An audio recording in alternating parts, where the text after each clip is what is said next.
on to sell it and develop it, they don't know whether they've got an asset that they can build on or whether it's just going to be a fallow piece of land.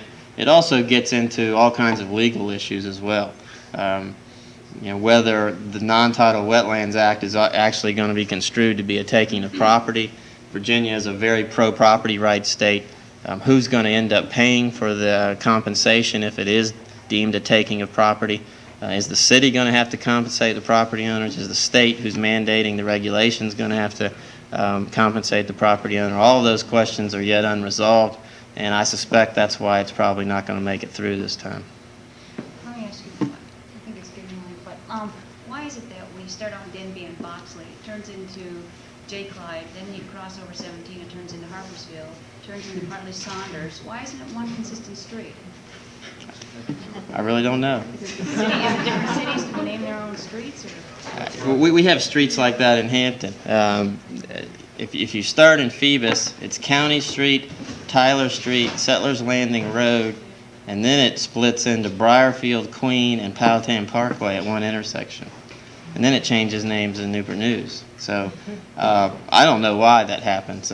Generally, I know in some instances, when a street changes only once, it's because the streets used to run different ways, and then a project, a construction project came in and made them intersect. And so rather than confuse everybody and everybody on the street has to change their address and their stationery and so forth, it remains the same street name, but when you get to an intersection, it changes to another name. But I don't really know why. The cities, through supposedly a non-political process, named streets, but that's not the case. If somebody wants their name up there and they've got the pull to do it, then that's what happens. But I don't really know. Yes? Is there any plans to extend the HRC westward? No. No. All the property that has been acquired by public agencies for basically Hampton Road Center-like development has already been acquired. If you took the road itself westward, the westward extension is supposed to go from Bethel High School to Harpersville Road. The termination of that road is supposed to be Harpersville Road.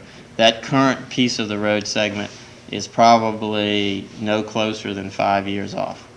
It's not currently in the 5-year cycle of funding, primarily because there is some dispute, obviously, between Hampton and Newport News as to where that road falls in their respective priority lists. Hampton thinks it's much more important than Newport News does, probably rightfully so, and that's one of those interjurisdictional things that has to be worked out. The state, which constructs the project and funds it, simply says, you guys get together, tell us when you want it, and then we'll get things going. But as of yet, there's been no resolution to that particular dispute. They simply think they've got, and I said rightly so, they have some significant transportation problems up in the Denby area that they're going to spend their money, time, and effort on. And they think their problems down in that section of the city are relatively minor compared to those. And probably, politically speaking, that's a prudent decision on their part. Yes? Are you going to leave any wooded areas at all left along this corridor? We hope so.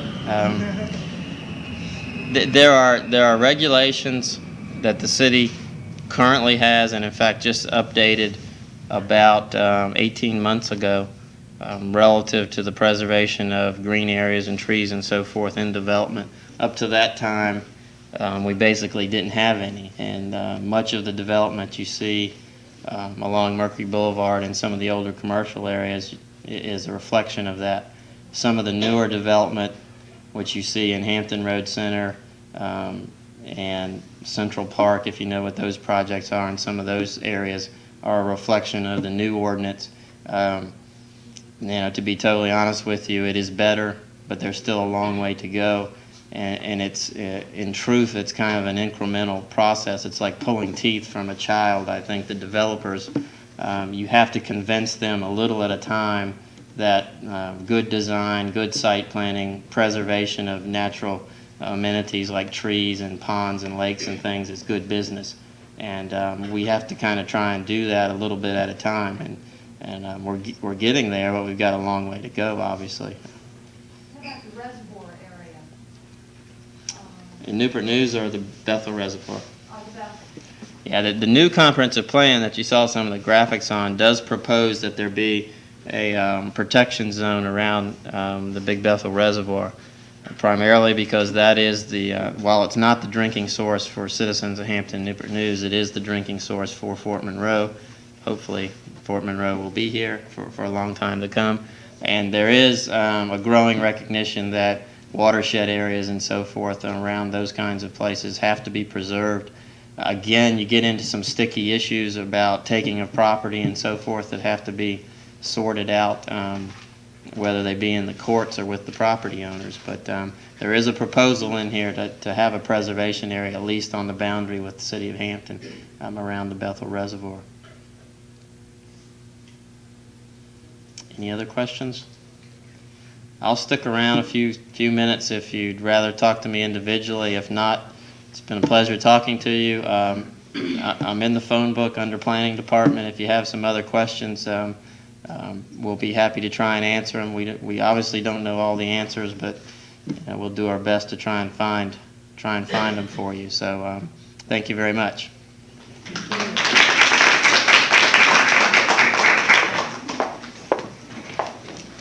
John, you want to come up quickly? You are running out of people. You want to come up? Okay. Are you two prepared? Do you want to leave, take off? I want to just make known to the few people that are here that we have a new person with us. It's Mr. Wharton. And John, you were going to do the... Yeah, I just wanted to introduce my new boss. I'm sure some of you have seen him around, and some of you haven't had a chance to meet him. I know who he is, but it's Raymond Wharton. He's my new boss. He comes to us from the city of Portsmouth. You would stand up for Raymond so they can see you. Thank you. Okay, you guys, if you want to leave. Yeah. Do you all have to leave right this very moment? Or did you just want to sit for a while? I have a few things if you want to cover. We don't have to have a meeting this month. Thank you. Thank you very much. If you'd like to leave, that's fine. You don't even get a chance at the door prize. It's color TV this month.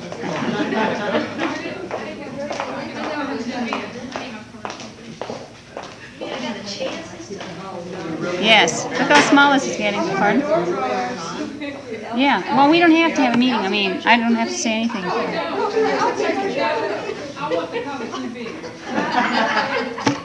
She's lying. Do we have anybody in here? Let's see. Happy birthday, Tom Madre. His birthday falls in December sometime. True. December birthday. I think that's the only one we've got in here. God, this is. Let's see. We're not going to go through the minutes or anything because I don't think. Did anybody bring their minutes? No.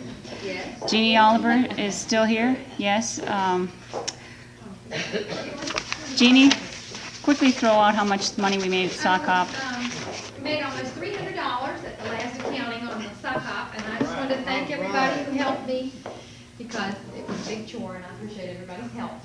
You did a great job. Yes. I've been ready to do that in 6 years. And The second one's a breeze. $50 of the proceeds from the sock hop are going to go to the the Emergency Short-Term Loan Fund. Is that correct? Yes. $50 from the CSSA. And every time we have a fundraiser or something, money is going to go to that so we can keep building and building on that. And I really knew that King and Queen Street didn't come together like that, but they really do, kind of. They could come together if you really thought about it. I've only been here for 7 or 8 years, maybe 10. No. Oh, okay. Let me see. Tuition waiver, Dr. Temple just called me today and told me that they've talked over it with the Chancellor again, and they're going to vote on it in January, and it's for us being able to take 6 credit hours, and we sit in on the class. We're students, we just don't pay, but we do everything else that a normal student would do. And 6 credit hours per year? Semester. We get credit? I mean, do we keep? We just don't pay, and we're just as though we're a student, but we don't pay. Be on the roll. We're on the rosters and It rolls. hasn't been voted on yet. Right, but I told them that when I went to the VCCA convention that I talked to somebody from Northern Virginia that already has this in effect, and they're able to take classes. that aren't even related to their curriculum, and as long as they take it at night or something, they can take classes, and they pay for it. But I wasn't sure about the extent of it and the actual details, so he said he was going to start checking on the tuition proposals at different universities, the different colleges.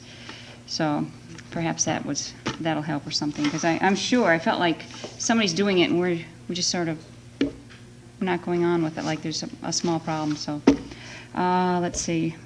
Okay, door prizes. Due to the general consensus that people don't want to spend their money on the door prizes, but some still like them, we're going to go back to one per meeting, so we're not spending so much money. So much money, well. Well, some people don't like to have bake sales, and they don't like to do anything. If they're going to have the bake sales, they want to have them spend them on door prizes. They'd rather just, yeah. Okay, right.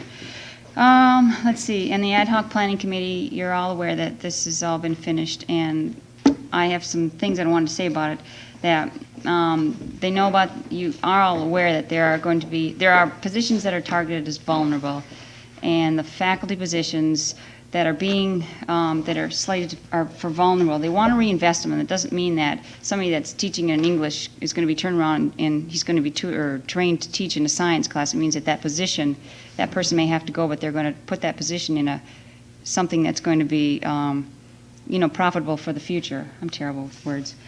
Let me just read it off here. If a reduction occurs, the institution must move forward with the new ideas so as to prevent reductions in the future. And the positions in the faculty will be reinvested, and as far as the classified administrators, the cut was more deeper than necessary so as to accommodate this idea of investing in the future, and if it means losing some of the positions so they can reinvest in these new areas along with the faculty, that's what they wanted to do. And that's what the intention is, but as Dr. Templin keeps stressing, hopefully this is not going to be the situation. So they might get rid of some faculty, but not get rid of positions. Right. Exactly. I think that wasn't clear, and I said that this morning, that I wasn't really sure as far as what everybody knew, but it's happening both. So there may be faculty going, it's not just the classified But as cuts. of now, there's no definite plan for if classified people,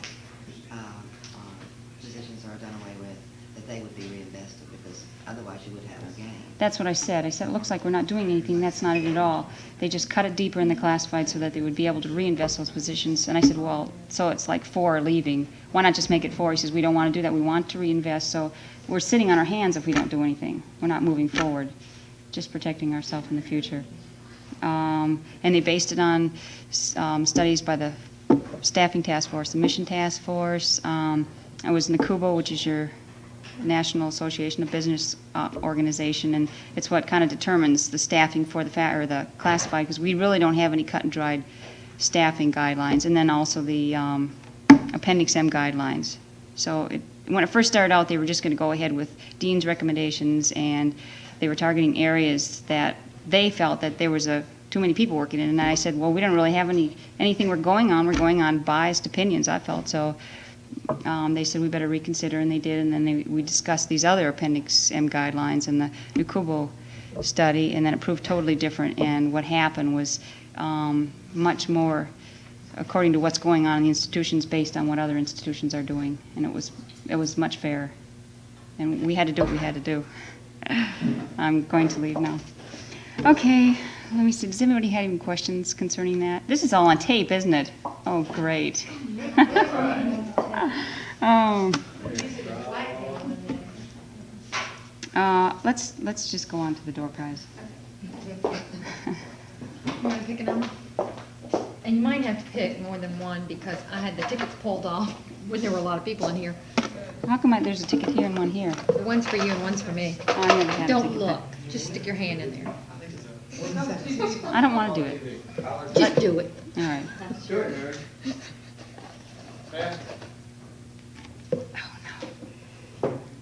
Oh my God, it's my own. Oh, 020767. 67? 20767. Did you win one before? 20767, no. What'd she win? She has a whole. Gift certificate for color TV. Told you. Okay, well, Does anybody have any, oh, I'm not gonna read. Oh, okay. Oh, God, I forgot one major one. Go on.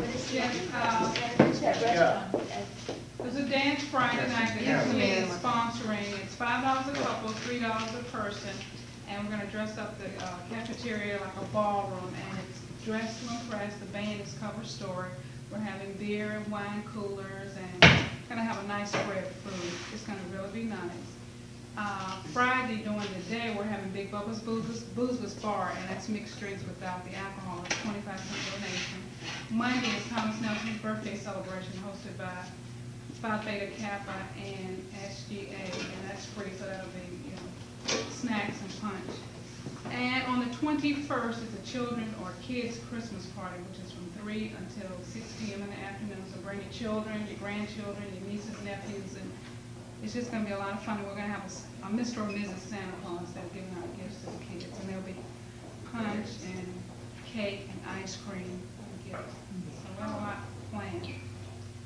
On the 21st, is there gonna be a college-wide, Christmas party or get-together or whatever? That's the 18th. Huh? That's the 18th. On the 18th? President. Oh, that's on Sunday. I thought, There's not gonna be one on campus this year, is that correct? Oh, so we're not having one here? You haven't received the invitation for the reception party? I thought that was the president's reception. It is. Wow, that's not a Christmas party. Yes, Yes, it Yes. is. you can wear green and red. Decided to have a whole. If you don't have anything to do, come on. We still need us. That costs money. No, it's free. I've got to look at that. We still need $63 more for the March of Dimes to bail out Dr. Templin and Dr. Kelber. So see Diane and Helen if you want to donate money. 6 to 10. I guess probably that's about it. Oh, we are sponsoring a Christmas angel. I don't know exactly what the name of that is. The angel tree. We're sponsoring a child, and Jeannie's going to be Christmas shopping for the little girl we have, Christine. And with that, 10? Is she 10? 7. Yes, 7. I think we should have done, well, I know it's been Oh, kind thank of you. short notice, we should have done it so everybody could have just, But contributed. Christine would have had more than anybody else. Yeah, That's that's the true. case. Well, we could have just done more than one. Yeah. You can still get one, maybe. Did it still have more I got one. We'll put it on record that Nancy's going to go over and get than? a... Sponsor who's left? The treasurer.